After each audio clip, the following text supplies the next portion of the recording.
Abbiamo registrato questo focolaio all'interno della cardiologia, abbiamo anche degli altri casi sporadici all'interno di vari reparti, proprio perché se abbiamo concluso la prima fase con 144 nostri dipendenti positivi, adesso siamo già a 450. 15 pazienti e 3 sanitari sono gli ultimi tamponi positivi rilevati all'interno dell'azienda ospedaliera universitaria di Padova. Gli ultimi in ordine di tempo, non di gravità, visto che il focolaio ha invaso un reparto sensibile, la cardiologia.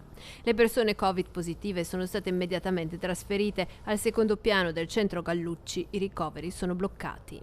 Di ora in ora il bilancio della seconda ondata dei contagi da SARS-CoV-2 all'interno degli ospedali veneti si fa più grave. Il grande sforzo che noi stiamo facendo è garantire le cure ai non Covid.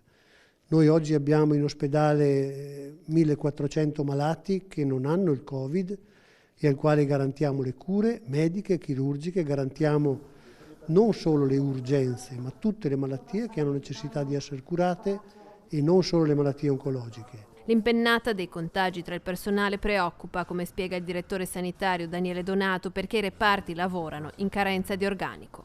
Quello che preoccupa di più in questo momento è che la positività ai tamponi che noi stiamo registrando di pazienti esterni che vengono da noi non si sta riducendo. Oggi noi abbiamo rianimazione al 45% occupata da malati Covid e ricordo che la rianimazione è l'ultimo grado di assistenza. Dopo di questo non ce n'è più cure.